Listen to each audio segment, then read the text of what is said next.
Muy buenos días, estimados jóvenes. Bienvenidos a esta primera sesión teórica dentro de la asignatura del cálculo aplicado. Mi persona es el ingeniero Ramos. Vamos a dar inicio a esta primera temática rotulado como ecuaciones y desigualdades, ¿no? Para tratar de empezar a trabajar con este capítulo, tenemos que tener presente algunas situaciones básicas que uno ya ha visto, ¿no? En la etapa de, de colegio. Voy a tratar de rotular acá una primera sección, ¿no? 1.1, que tiene que ver con el aspecto de los conjuntos, ¿no? Yo voy a tratar de recordar qué es en esencia un conjunto o cómo realmente se la define, ¿no? Entonces, a ver, ahí vamos a tratar de ir trabajando el día de hoy. A ver, ¿alguien de ustedes recuerda más o menos cómo se define a lo que es un conjunto?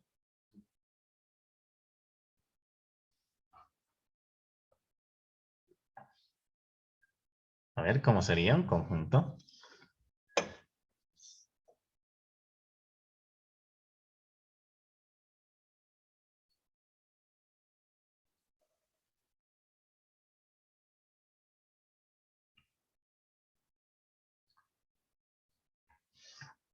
Bueno, vamos a tratar de recordar esta definición básica dentro de este contexto, ¿no? Un conjunto no es nada más que una colección. Algunos tal vez lo indican también como una reunión, ¿no? Reunión de objetos. En este caso, nuestros objetos van a ser numéricos, ¿no? Y esa colección que uno va a realizar tiene que estar bien definida en sus características, ¿no? Entonces, eh, vamos a tratar de ver que un conjunto gráficamente es la siguiente situación. Acá bajo ese contexto vamos a decir acá, gráficamente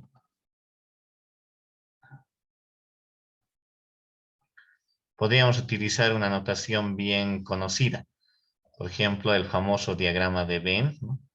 Que nos va a ayudar a establecer eh, un esbozo gráfico mucho más amigable, ¿no? A lo que es la definición. Por ejemplo, acá estoy definiendo una región cerrada, ¿no?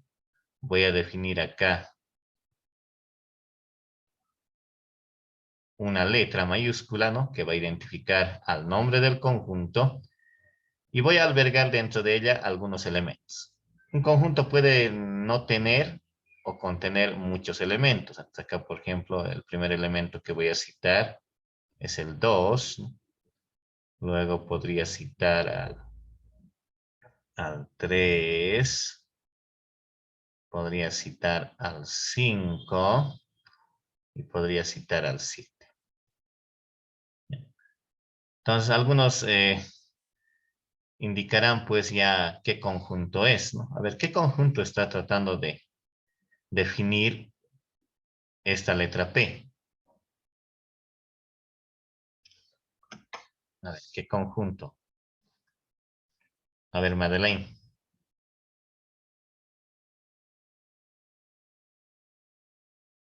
Telmo, ¿qué conjunto sería?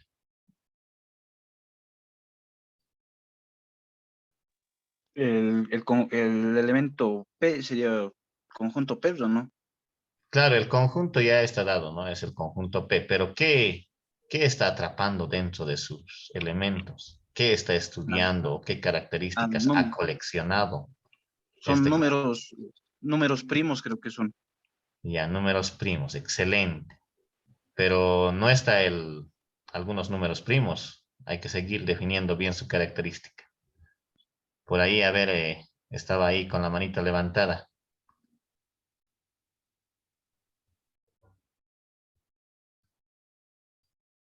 A ver, dime, Liz. Eh, ¿Podría ser el conjunto de todos los números naturales? No, si fuera el conjunto de los números naturales, faltaría el uno, el 4, ¿no? No están ahí. Está por ahí lo que indicó Telmo, ¿no? Es el conjunto de los números primos, pero hay que darle más características, ¿no?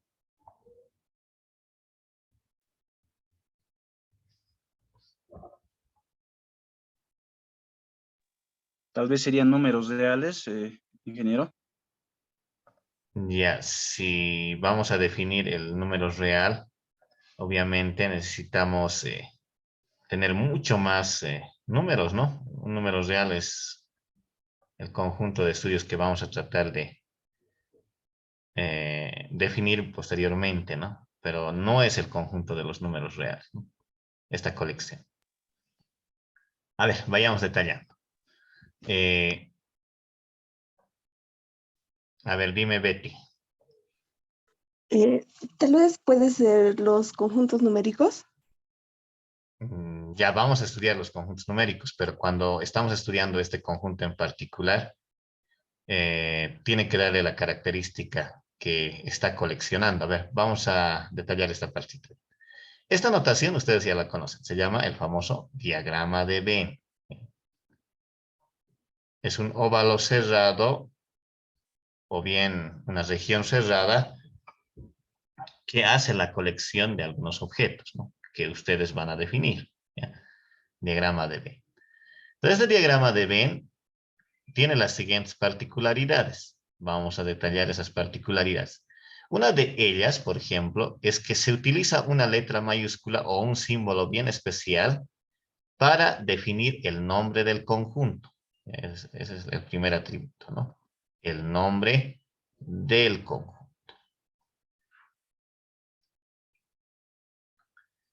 Ahora, si el conjunto tiene, ¿no? Elementos que son visibles, entonces a esos elementos se los trata también de mencionar. Vamos a decir, este 7 es un elemento, ¿no? Del conjunto P. Elemento o elementos del conjunto, ¿no? Entonces, cada uno de ellos, cuando uno ve un gráfico en diagrama de Venn, tiene esas características. Puede el conjunto definirse como conjunto vacío, ¿ya? En este caso, estamos viendo que hay una colección. Está el 2, está el 3, está el 5 y está el 7, ¿no?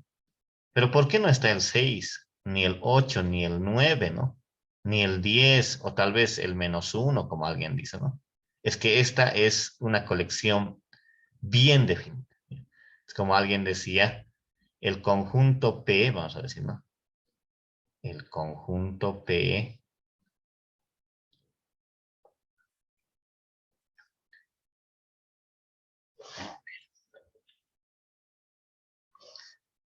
es el conjunto de los números primos, ¿no?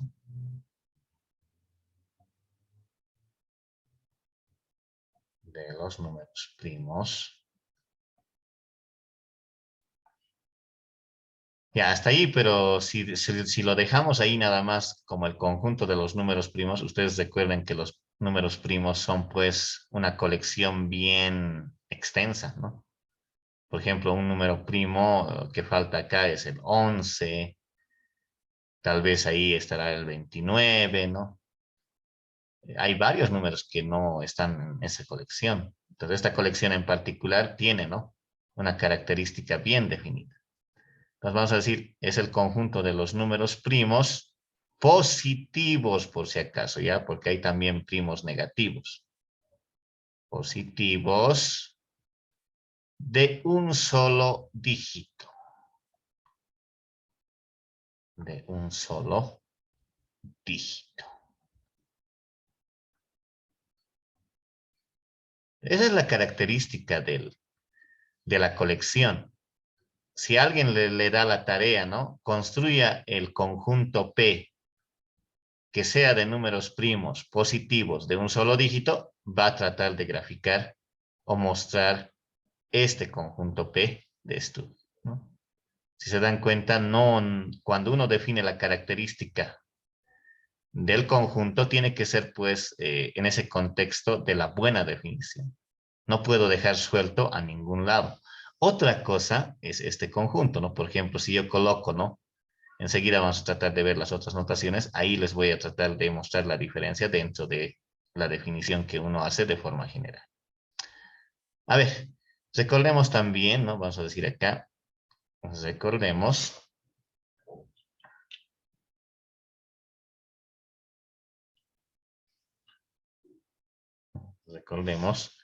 que, a ver, hay algunos símbolos que nos ayudan a ver si un elemento está dentro de un conjunto. Por ejemplo, yo puedo decir acá que el elemento 2 efectivamente está en el conjunto P. Ese hecho de está, ¿no?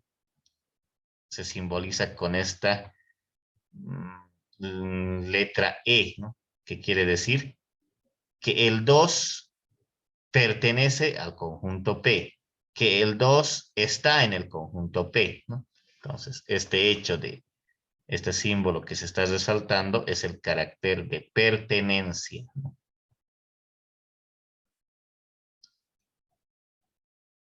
Pertenece, ¿no?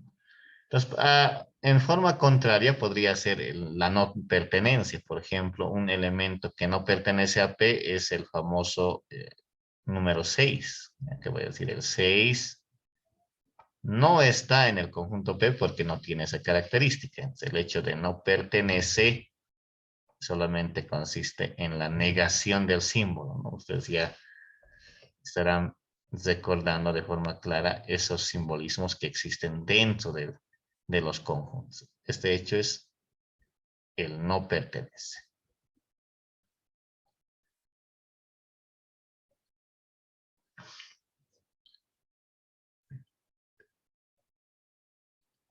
¿Estamos bien hasta ahí? ¿Todo ok?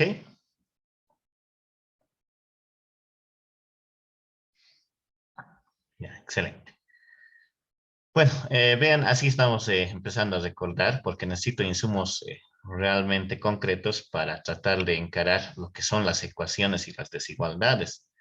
A futuro vamos a tratar de definir que una ecuación da pues un resultado y ese resultado define pues un conjunto solución. Para eso necesito recordar qué es un conjunto, ¿no? Bueno, a ver, sigamos recordando algunos aspectos bien básicos, ¿no? Existen dos notaciones, ¿no? Dos notaciones aparte del diagrama de Venn dentro de los conjuntos, ¿no? Una notación bien clara es la de extensión, ¿no?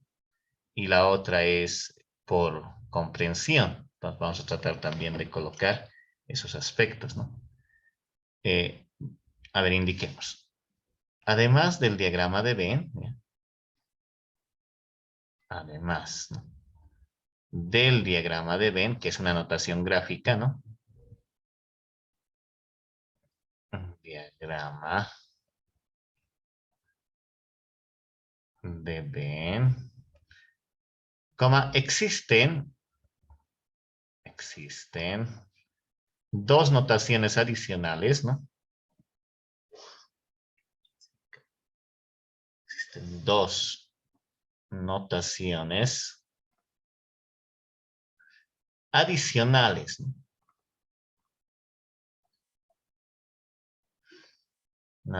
Que definen a un conjunto, ¿no? Que definen a un conjunto.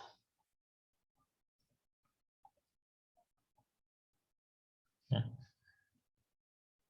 Coma, las cuales son, ¿no? Las cuales son. ¿Ya? Entonces ahí vamos a definir esas características bien particulares, ¿no? A ver, acá voy a yo recordar la notación por extensión, ¿no? Y la voy a colocar en nuestra pizarrita.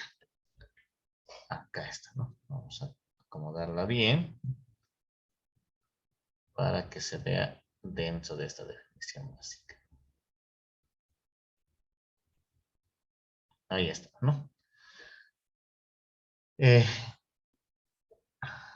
Es la famosa notación por extensión, ¿no? Si el conjunto está formado por los elementos A sub 1, A sub 2, puntos suspensivos A sub n, entonces escribiremos, dice, ¿no? Esa siguiente ecuación, o sea, el conjunto A es igual a, aperturamos las llaves y dentro de ella hacemos la colección de esos elementos, ¿no? Y cerramos la llavecita. Y diremos, dice, ¿no? Que A está determinado por extensión. Esta notación de forma horizontal define también a lo que es un conjunto. Esta notación se la utiliza cuando el conjunto tiene en algunos, en este caso, por ejemplo, pocos elementos o alguna regla en particular. En nuestro caso, a ver, vamos a ver acá. Vamos a decir acá, observe. Acá en nuestro caso, vamos a tener la siguiente acepción. Pero en nuestro caso, si tenemos este conjunto P que tiene elementos 2, 3, 5 y 7, por extensión va a ser pues esta colección. Vamos a tratar de mostrar. Vamos a decir que P va a ser igual, primero va el nombre del conjunto, luego el símbolo de igualdad, aperturamos la llave y hacemos dentro de ella los elementos que contienen al conjunto P. En este caso, de forma ordenada, podemos citarlo al 2, al 3, al 5 y al 7. Ahí está. Entonces ahí están representados en forma, por extensión, el conjunto P. Esta notación es bien habitual, que vamos a tratar también de utilizarlo en algunos trabajos a futuro. Vayamos a la otra definición o a la otra notación.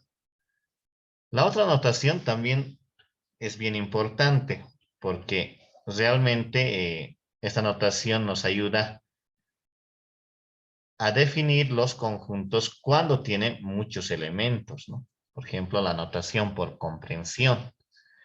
Indica que si el conjunto A está formado por todos los elementos X, tales que este X satisface la proposición P, entonces escribiremos que A es igual, aperturamos la llave, X, esta línea vertical que denota el tal que, y estará pues la proposición, ¿no? Y cerramos la llave.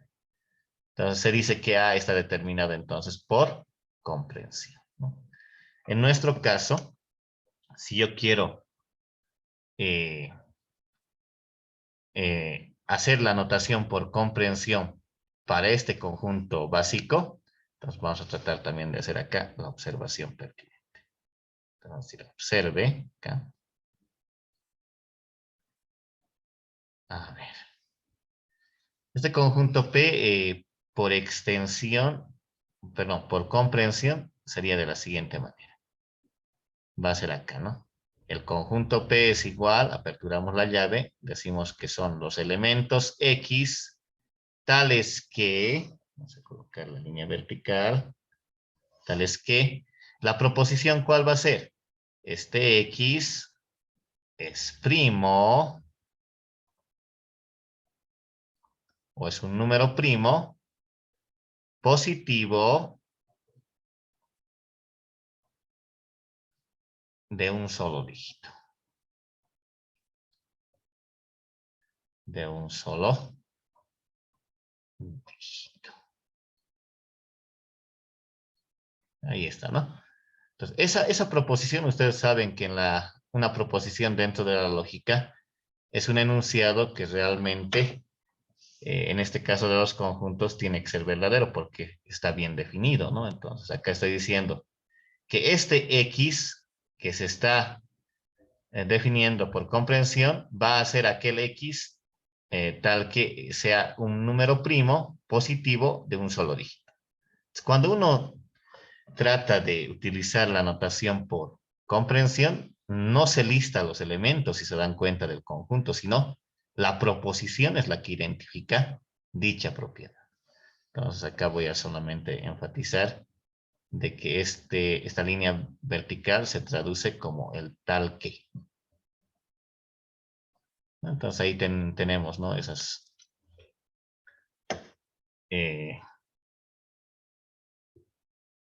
notaciones o esos simbolismos que tiene, ¿no? La notación por comprensión. Ahora, en algunos textos no utilizan la línea vertical para denotar el tal que, sino dos puntos. Entonces, también si es que existe esos dos puntos, también ustedes lo tienen que traducir en ese mismo sentido, tal cual se está definiendo en este apartado. Entonces, vean, hay mucho que hablar dentro de los conjuntos.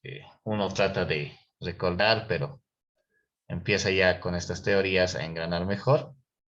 Y ahora nos toca hablar, pues, de los conjuntos numéricos, ¿no? Vamos a tratar de ver ahora una sección siguiente que trata de ver ya, ¿no? Una vez definido lo que es el conjunto y sus diferentes notaciones, es menester nomás hablar de la otra situación, ¿no? A ver, lo que nos toca ver en esta segunda sección, le voy a colocarla acá como la sección 1.2, son los eventos rotulados como conjuntos numéricos.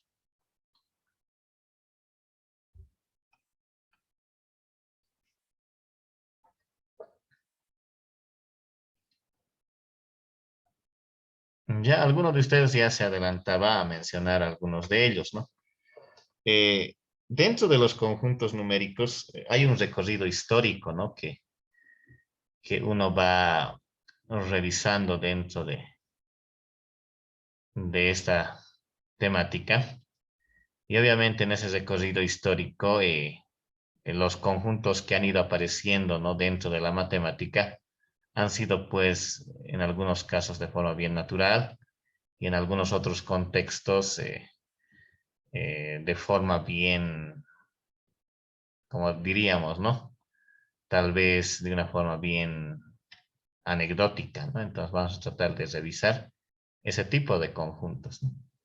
A ver, vayamos revisando también este recorrido y tenemos acá, ¿no?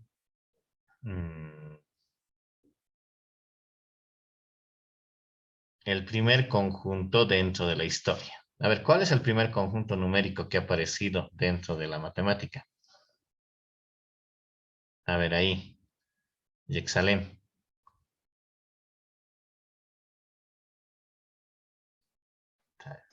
Creo que el carnaval, ¿no? No se ha Eh, perturbado en alguna medida. Dice, Dime, Cristian. son los números naturales. Excelente, vamos a decir acá, ¿no? El primer conjunto que apareció dentro de la matemática es el famoso conjunto de los números naturales. De los números naturales.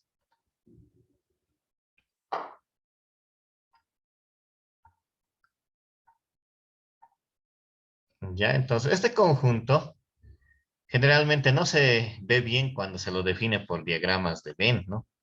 Es por eso que tenemos que hacer ya el uso de las otras notaciones. Según algunos textos, este conjunto se lo visibiliza mejor por extensión. Ya recordemos que cuando utilizamos la notación por extensión, tenemos que listar algunos elementos ya dentro del conjunto. Entonces, para identificar al conjunto de los números naturales, la letra o el símbolo que lo identifica es una N con un doble rayado en la parte inicial, ¿no? Decimos igual, ¿no? Y empezamos a aperturar las llaves, ¿no? Entonces, acá tiene que albergar a solo números naturales. Y el primer número natural dentro de esta construcción es el 1, ¿ya? Luego vendrá pues, el 2, le seguirá pues el 3, y el 4, el 5, el 6, el 7, el 8, y así sucesivamente, ¿no? Hasta donde uno pueda tal vez eh, mencionar, pero este conjunto es un conjunto infinito, ¿ya? O sea, que no tiene número, o sea, un número que realmente esté al final. Por eso se lo detalla de esa manera, ¿no? Entonces, cuidado que se esté confundiendo. Ya hay algunos que desde el cero me construyen al conjunto de los números naturales. El cero no es un número natural, ¿ya? Eso hay que tener mucho cuidado siempre en definición. Y el cero ha aparecido pues después, ¿no? Después de un largo proceso de construcción.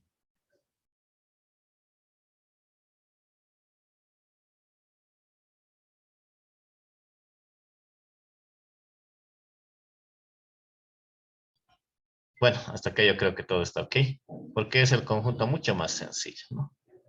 Ahora, cuando uno ya ve a este conjunto, según el proceso histórico, ¿no? Eh, aparecen pues ciertas operaciones, ¿no? Que desde la primaria nos se han inculcado, como se dice, de forma creciente, ¿no? Siempre dentro de la primaria o dentro de nuestra primera educación académica, nos dicen, empezamos a contar, ¿no? El uno, el 2, el 3, hasta un cierto límite, y con ello empezamos a hacer ciertas operaciones, ¿no? Entonces, según la historia, ¿no? Acá nos muestra de que cuando aparece este conjunto de los números naturales, aparecen también ciertas operaciones. Entonces, ustedes saben también que las operaciones que van apareciendo en primera instancia, en este caso bien particular, es la suma. Aparece la suma.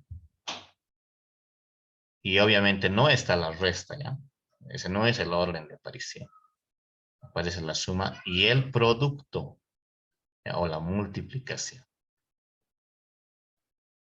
¿Ya? Estas dos operaciones, hoy por hoy, son básicas, ¿no? Pero según el recorrido histórico, aparecen en ese orden, ¿ya? Ahora, ¿por qué aparece, pues, el producto y no la resta, ¿no? A ver, vayamos bien. A ver, si uno suma dos números naturales, por ejemplo, yo voy a tomar acá el 2 y le voy a sumar por decir, el 8, ¿ya? ¿Ya? Entonces le sumo el 8. ¿Qué resultado nos da? Obviamente nos va a dar el valorcito de 10, ¿no? 2 más 8, obviamente es 10. ¿Y el 10 es un número natural? ¿Sí o no?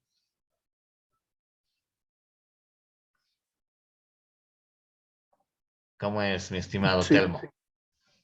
Excelente, ¿no? El 10 obviamente está pues en este listado.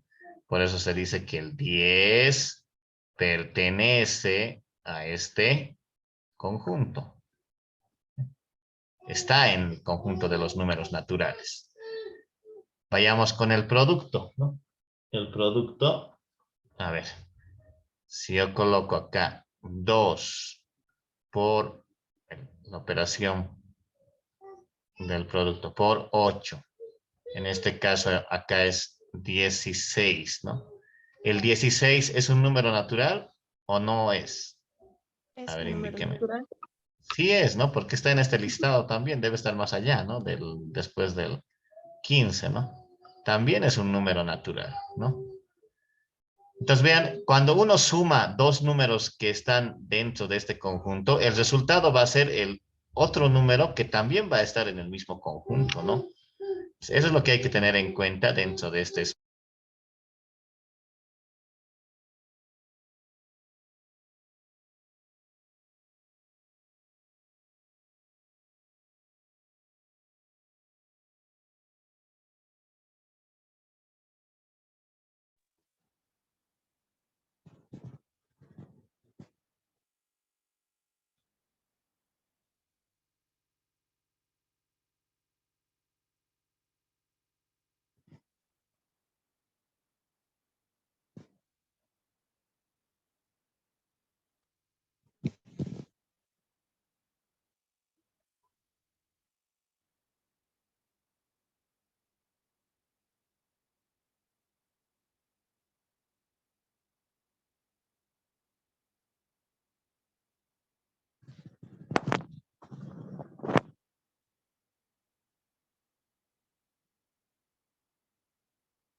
Entonces está viendo que estas dos operaciones son las más correctas para este conjunto, ¿no? Pero la historia nos muestra pues de que no ha ido apareciendo pues solamente estas dos operaciones. Nos falta pues la resta, ¿no? Que es una operación que complementa la suma, ¿no? Y en ese entonces la resta la hacían pues como una especie de trampita, ¿no? A ver, por ejemplo, les voy a colocar acá un número. A ver, acá voy a colocar el 15, ¿no? Le voy a sustraer un número natural que puede ser, ya, lo sustraeremos el 5, ¿no? Y este de acá, obviamente, la sustracción nos va a dar 10. Y esa sustracción, en su resultado, es un número natural, ¿no? Entonces, vean, cuando hacían la resta bajo este conjunto de estudio, la hacían en el siguiente orden, ¿no? Colocaban en el primer candidato una cantidad bien alta y en el que realmente va a hacer la resta una cantidad menor, ¿no? Lo que comúnmente decimos en el minuendo va a ser una cantidad elevada y en el sustrayendo una cantidad más pequeña, ¿no? Así eran las restas, ¿no? Medio construidas, ¿no? Pero cuando uno se encontraba con tal vez un criterio al revés, ¿no? Por ejemplo, si yo coloco, por decir acá, un 3 al 3, le quito, digamos, por decir, el valorcito de 9, ¿ya? O sea, estaría siendo 3 menos 9, donde el minuendo es menor que el sustrayendo. ¿Saca qué resultado nos va a dar? Obviamente nosotros ya conocemos, ¿no? Nos va a dar el menos 6, ¿no? Pero este menos 6 no está en este conjunto, ¿no? No está. Estamos indicando que no es un número natural, ¿no? Entonces vean, las construcciones que se van haciendo con la resta van en ese sentido. Mucho más paradójico ha sido cuando eh, tú colocas una cantidad por acá, ¿no? En el minuendo, y en el sustrayendo colocas la misma cantidad. Entonces, ¿cuánto va a dar acá? Obviamente para nosotros hoy por hoy es el valor 0, ¿no? Pero en ese entonces no se sabía qué símbolo colocar a esa sustracción. Es por eso que el 0 tampoco es un número natural, ¿no? Ya, entonces, si ven en algún texto definido como un número natural, es que tal vez hay un pequeño error, ¿no? Entonces, vean cómo estamos tratando de revisar con mucho cuidado estos eventos que son ya más de observación dentro de este análisis que les estoy mostrando como resumen, ¿no? Histórico de este apartado. Entonces vean, la historia es bien elegante dentro de la matemática, ¿no? No crean pues que ya ha sido fácil, ¿no? Ir viendo, ¿no? Todos estos procesos para que nosotros podamos atraparlo de forma mucho más sencilla, ¿no? A nosotros nos enseñan a sumar, a restar, luego a multiplicar, pero les estoy mostrando de que el orden de aparición de esas operaciones no ha sido en ese sentido, ¿no? Primero apareció la suma y luego el producto, ¿no? Y posteriormente aparece, ¿no? La resta, ¿no?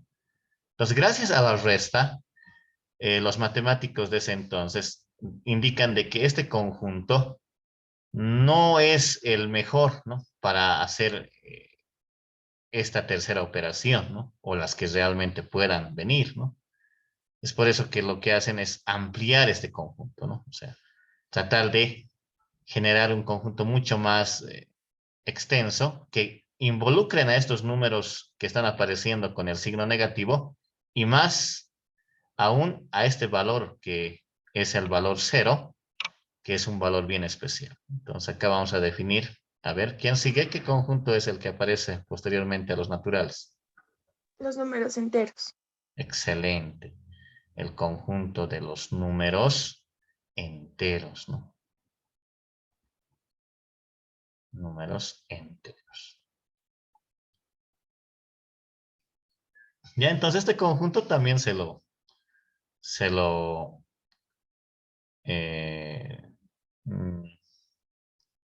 menciona por extensión, ¿no? Entonces, para ello necesito el símbolo, ¿ya? Es una Z con un doble rayado para identificar al conjunto de los números enteros, ¿no? Aquí está el símbolo de igualdad. Aperturamos llave. Y no es nada más que el conjunto de los números naturales, porque estos sirven, no los podemos desechar, ¿no? O sea, los voy a colocar por acá. El 1, el 2, el 3, puntos suspensivos hasta un determinado n. Y esto sigue, ¿no? Hasta el más infinito, ¿no? ¿Ya? Pero a estos números que realmente están en este lado derecho, aparecen pues lo que se conoce hoy por hoy como sus inversos aditivos, ¿no? O sea, el inverso aditivo del 1 es el -1, ¿ya? Luego el inverso aditivo del 2 es el -2, ¿no? El inverso aditivo del 3 será pues el -3. Y así sucesivamente, ¿no? Esto se va yendo hacia un valor mucho más pequeño y se lista, ¿no? El inverso aditivo del valor n será pues el -n. Y vamos hacia el menos infinito dentro de esta lista. Entonces vean que esta descripción, ¿no? Tiene pues a un elemento distinguible que algunos lo llaman ombligo, ¿no? De este conjunto, que es el valor 0, ¿no? El 0 realmente es el número con lo que... que tus palabras hieren, marcan como espina ahí en el dedo. ¿Cómo puedes decir eso a tu única hija, ese viejo decrépito?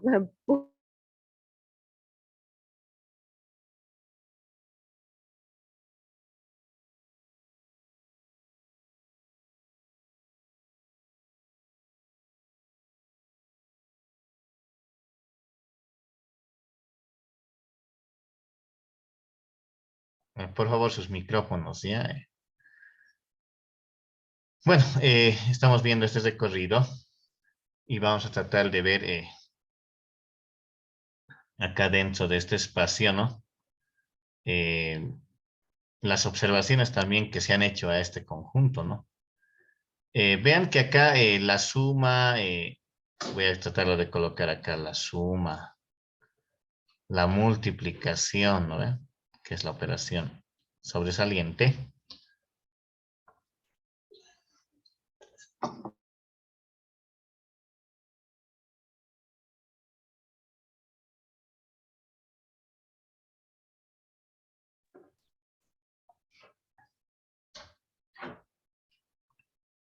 La multiplicación y la resta, ¿no?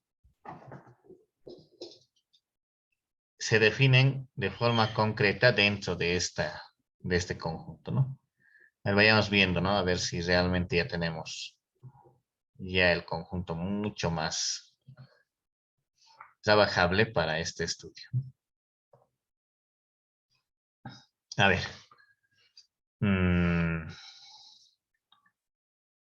Y así yo sumo dos números ya enteros, obviamente la suma va a ser un entero. Eso ya es bien correcto dentro de esa definición. Si yo multiplico dos números enteros, también ese resultado va a ser entero. Si yo resto dos números enteros, el resultado también va a ser un número entero. A ver, vayamos categorizando eso, ¿no?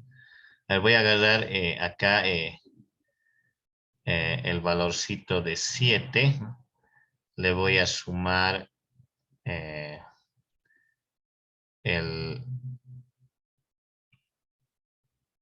valorcito de 6, ¿no?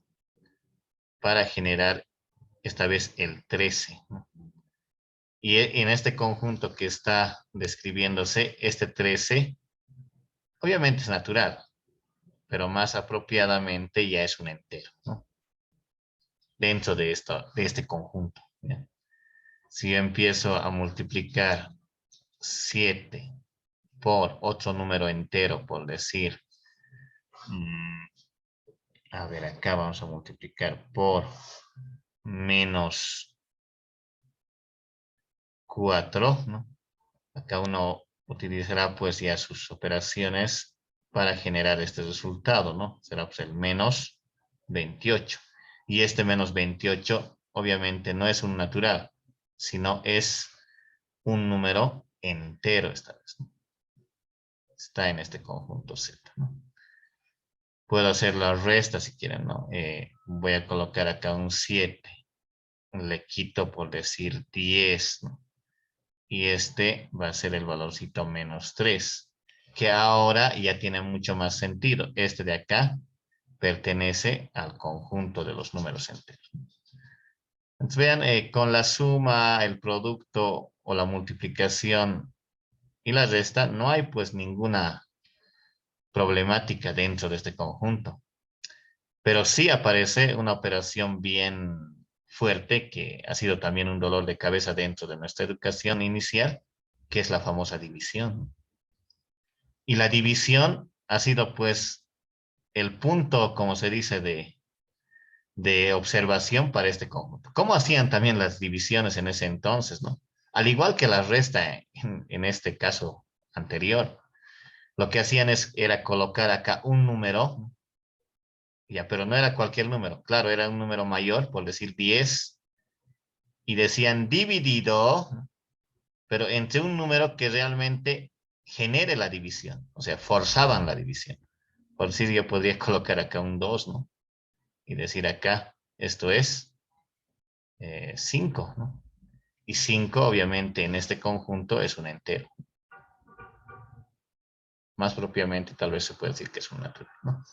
Pero así eran las divisiones de ese entonces, ¿no? Colocaban un numerito y luego buscaban un número que realmente partía a este número en partes iguales, ¿no? Pero cuando se les decía, ¿no? A ver, por ejemplo, ¿no? A ver, quiero partir al valor 1 en 2 pedazos, ¿no? Ahí ya pues las cosas se ponían medio críticas, ¿no? ¿Qué valor es? Y uno decía, no, pues esto no se define, ¿no? No es correcto, ¿no? Entonces acá vean, 1 dividido entre 2, nosotros obviamente fácilmente tenemos en la mente, eso es 0.5, ¿no? Y este número, si ustedes observan, no está acá, ¿no? No está en este conjunto Z, ¿no? Ahí, ¿no? Y así como el 0.5, aparecen pues mucho más valores con punto decimal, por ejemplo, 1 dividido entre 3, ¿no? Que es 0.333333 infinitamente, ¿no? Entonces, vean, acá sí realmente hace pues que este evento numérico se defina de una forma bien delicada, ¿no? Dentro de este aspecto. Acá hemos visto al 0, al menos 6, ¿no? Que han hecho la no pertenencia al conjunto N. Acá el 0.5 está indicando de que no está dentro de Z, ¿no? Peor, ¿no? Esta operación, ¿no? Vean aquí.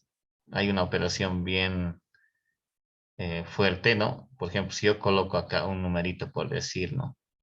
Tengo al 2 y lo quiero dividir entre 0, ¿no? Ya, esta operación hoy por hoy no está definida de forma clara. En realidad, si tú quieres dividir 2 panes entre 0 individuos, comúnmente hablando, acá no se tiene respuesta hasta hoy en la actualidad. Entonces, cuidado que me estén dividiendo o haciendo esas operaciones de forma incorrecta. Entonces, hay que tener mucho cuidado dentro de esa operación que se está mencionando. Entonces, vean, la división no es pues nada sencilla, hasta en las operaciones algebraicas nos trae cierta dificultad, ¿no? Entonces, vayamos analizando. A ver, acá vamos a tratar de ver una línea. A ver, por acá debe estar.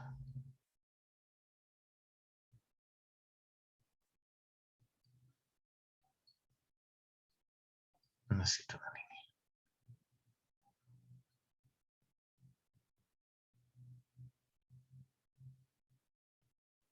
Ahí, ¿no? Por ejemplo, esta línea posteriormente va a identificar a la famosa recta de números que vamos a definir, ¿no? Pero solamente voy a hacer un zoom a un pedazo, ¿no? Cuando uno empieza a analizar a los números que van a aparecer posterior a los números enteros, que son los números con puntito decimal, ¿no? Uno se empieza a sorprender de que estos números que desde el 1 hacia el más infinito y desde el -1 hacia el menos infinito, que parecieran conjuntos bien grandes, ¿no? Hacen pues que en una pequeña partición de ella existan pues infinitos números. Por ejemplo, yo voy a tomar el pedacito del 0 y del 1, ¿no? Entonces uno dirá pues, a ver, parto por acá, la mitad por decir, ¿no? La mitad entre el 0 y el 1. Y eso es lo que conocemos nosotros con mucha seguridad, que es el famoso 0.5. Si lo parto en 3 pedazos, ¿no? Por ejemplo, por acá, acá y acá, ¿no? Esto sería una tercera parte, que sería el 0.3. Entonces, ahora les pregunto, ¿quién estará más cerca del valor 0? Por acá, digamos.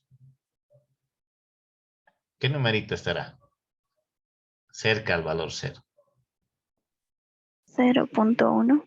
Ya puede ser el 0.1. Ya vean, ahí están apareciendo los números con punto decimal. ¿Quién estará más cerca al 1?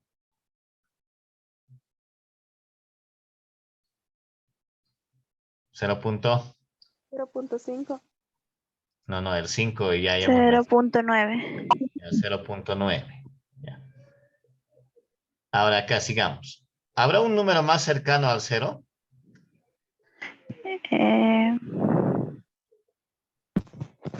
A ver, ¿qué número sería el que está más cerca al 0 aparte del 0.1? 0.0. 0,01. Ya, 0.01. ¿Será el más cercano? ¿O habrá otro más cercano al 0? Existen muchos más. Sería 0,001. Vean, ¿no? Aparecen, vean, varios números con punto decimal que están más cerca del 0, ¿no? Puede uno listar tal vez, ¿no? Ahí a manera de juego. Ah, no, este número es el que está más cerca del 0, digamos, ¿no? El 0.00001, ¿no? Vean, en ese sentido, en este pedacito nomás, ¿no? Hay pues, infinitos números con punto decimal, ¿no? Y eso hace que nuestra historia un poco pues ya se dificulte, ¿no? Uno indicaba por acá, el otro por acá, el otro por acá, tal vez está el más cerca, por acá. En realidad, nadie va a decir un número que realmente esté mucho más cerca al 0, ¿no? Sino el límite es el que realmente nos va a decir, ah, no, este número está muy cercano al 0. Entonces parece ya pues acá, como se dice, ¿no? Una pesadilla, ¿no? ¿Qué número será pues, el que esté más cerca al 0? Pues uno ya pues con este criterio ya no sabe pues qué indicar, ¿no? Parece que fueran infinitos, ¿no? Entonces, vean, si del 0 al 1 nomás hay infinitos números con punto decimal, imagínense pues, del 1 al 2, ¿no? Del 2 al 3, del 0 al -1, ¿no? Entonces, vean, los matemáticos de ese entonces se empiezan pues a sorprender cómo realmente esta operación de la división, ¿no? Hace pues eh, de que este conjunto de los números enteros no había sido el conjunto de estudio mucho más grande, ¿no? Entonces dicen, no, tenemos que corregir antes de que sigamos definiendo más operaciones a un conjunto mucho más completo, ¿no? Y ese conjunto se denomina, a ver, ¿qué conjunto es el que aparece en este recorrido histórico? Los números racionales. Ya el conjunto de los números racionales.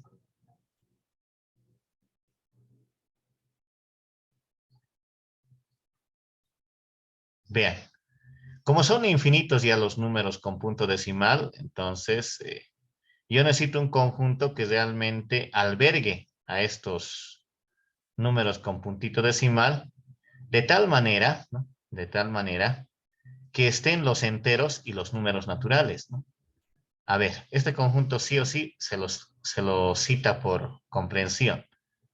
Está denotado por una letra Q, con un doble rayado en el lado izquierdo también, ¿no? Algo así. Y representa, ¿no? A estos números con puntito decimal. Voy a aperturar la llave y voy a colocar acá una división de P entre Q, tal que, ¿ya? Este P va a ser un número entero, ¿ya? Se puede colocar acá en el numerador cualquier número de estos de acá, de Z, ¿no? Y, ¿ya? Q también va a ser un número entero, se va a pertenecer a ese conjunto, pero no puede ser el valor 0, ¿ya? O sea, este denominador no puede valer el valor nulo. O sea, no puedo colocar el valor nulo acá. Eso por la definición de la división. ¿Ya? Entonces, al revés sí, ¿no? Acá puedo dividir 0 entre 8, eso ya es 0, ¿no? Pero si yo coloco 8 entre 0, eso no está permitido, ¿no? Entonces, ahí tenemos a la operación fundamental dentro de este recorrido histórico, ¿no? Entonces, vean, así es la historia, ¿no? Así van ilustrándose este trabajo. Espero que en colegio ustedes hayan podido ver con mucho más detalle este recorrido histórico, porque ahí los profesores, ¿no?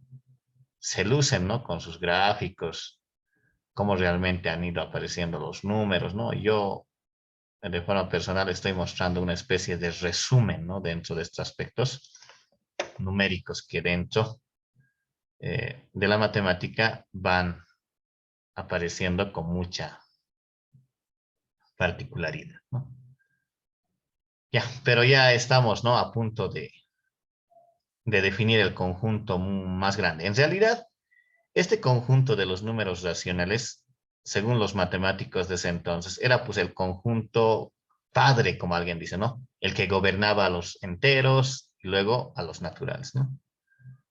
En ese contexto, eh, se han atrevido, ¿no? A colocarle un candadito, ¿no? O sea, han visto el recorrido histórico que se va haciendo dentro de este apartado y le colocan pues, acá una especie de cerrojo, ¿no? Una especie de límite donde indican los matemáticos de esa era, ¿no? De que este conjunto no va a evolucionar a más, ¿no? Y realmente tenían razón, ¿no? O sea, no crece más, ¿no? No crece más. Pero sí aparecen otros aspectos que complementan a este conjunto, ¿no? Entonces, según la historia, ¿no?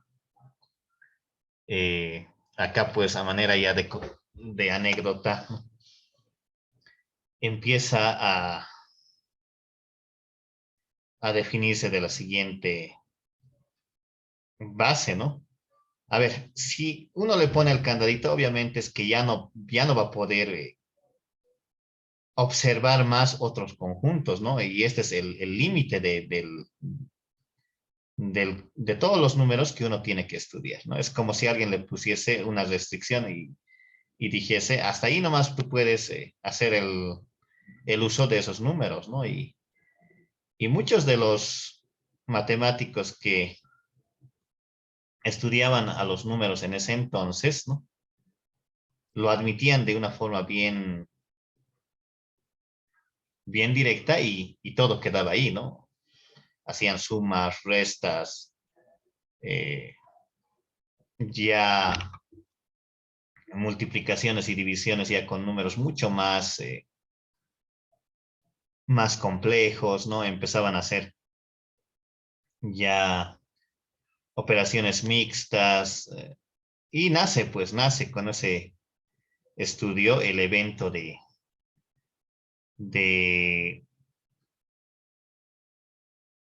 los famosos personajes que estudian la aritmética, ¿no?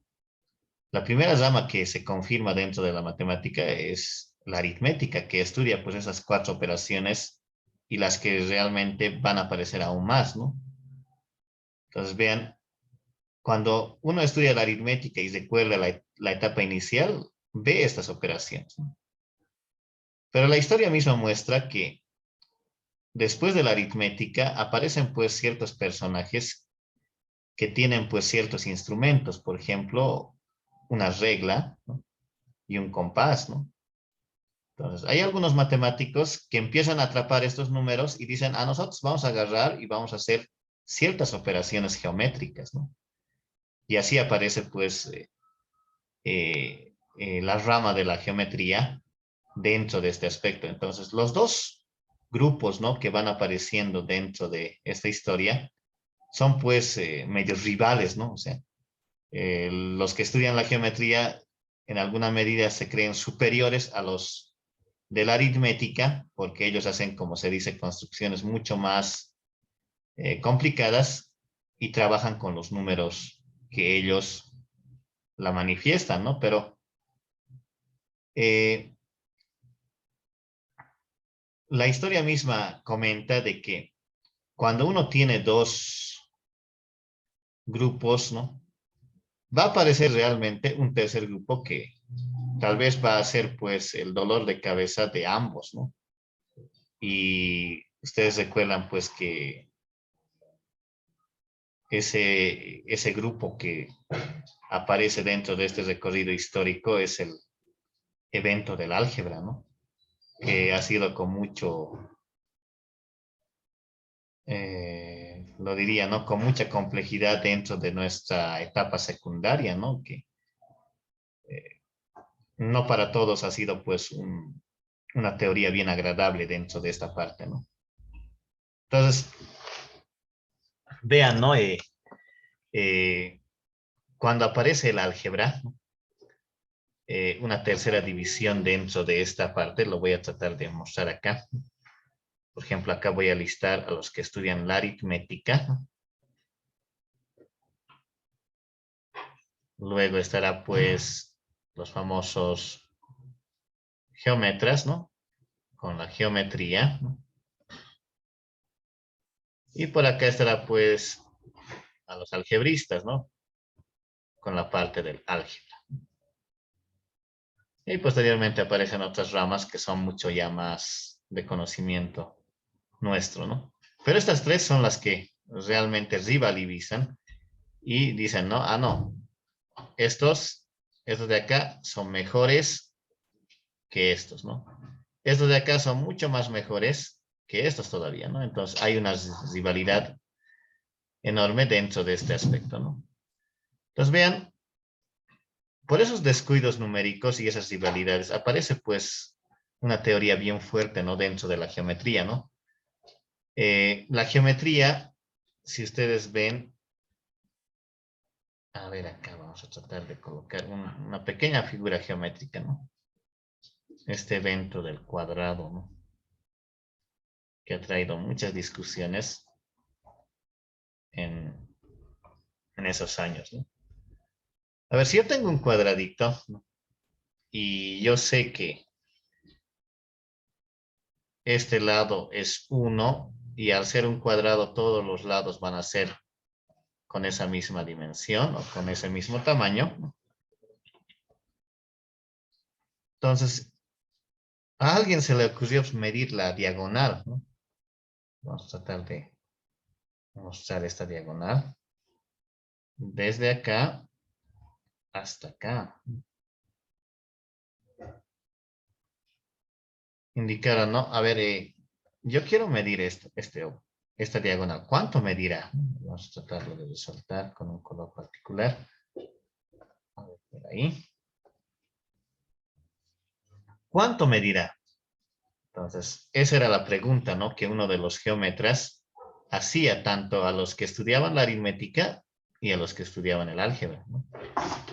¿Cuánto será la medida de esta varilla?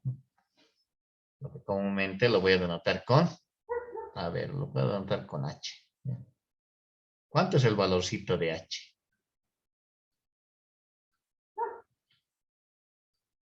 Raíz de 2. raíz de 2, ¿no? Entonces, acá, vean, ¿no? Si uno va viendo, ¿no? Dentro de este aspecto, ya su compañero ha visualizado, ¿no? Que acá hay un triángulo rectángulo, donde los catetos, obviamente, el adyacente y el opuesto, ¿no? Son pues de longitud 1, y eso por un teorema hace pues que este valorcito de la varilla sea pues el valor de raíz de 2, ¿no? Entonces acá espero resumir, ¿no? La anécdota, porque en colegio les cuentan, ¿no? Acá entonces vamos a decir por Pitágoras, ¿no?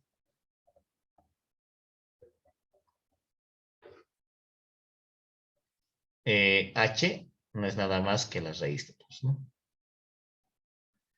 Pero esta raíz de 2 no es un número racional, ¿no? O sea, este número, raíz de 2, que aproximadamente vale 1.14 y varios dígitos más, no está en este conjunto Q. Eso es lo que más sorprende dentro de la matemática, ¿no? O sea, ¿por qué realmente este conjunto, al ser el más grande, no alberga a este valor, ¿no? Entonces acá vamos a tratar de distinguir a este valorcito que no está en Q. Y lo que hace, como ya se había cerrado con un candadito acá y no se podía ampliar a este, lo que hace los matemáticos es crear un conjunto aislado, ¿ya? Un conjunto separado, como dicen, ¿no? Y este conjunto se la denomina como el conjunto de los números irracionales, ¿no? De los números, vamos a decir acá, irracionales.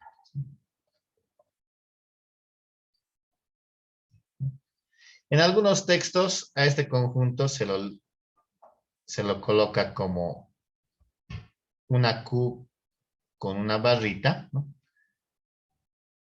Hay algunos que colocan una I con un doble rayado, ¿ya? Cualquiera sea la notación, esas dos son las que vamos a manejar. Y se la lista por extensión, ¿no? Por ejemplo, este primer número que ha aparecido dentro de esta historia es la raíz de 2, ¿no?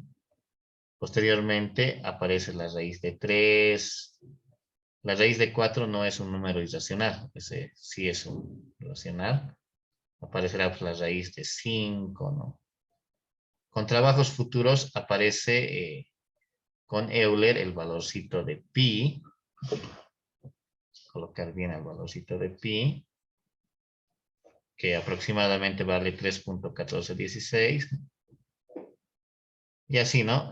Con Neper aparece el valorcito de E, ¿no? Que aproximadamente vale 2.8172, ¿no? Y así sucesivamente, ¿no? Hay varios números irracionales, ¿no? Entonces vean, es el recorrido que uno va viendo dentro de la historia, ¿no? Vean, con sus operaciones elementales, va tratando de categorizar estas estructuras dentro de estos espacios, ¿no?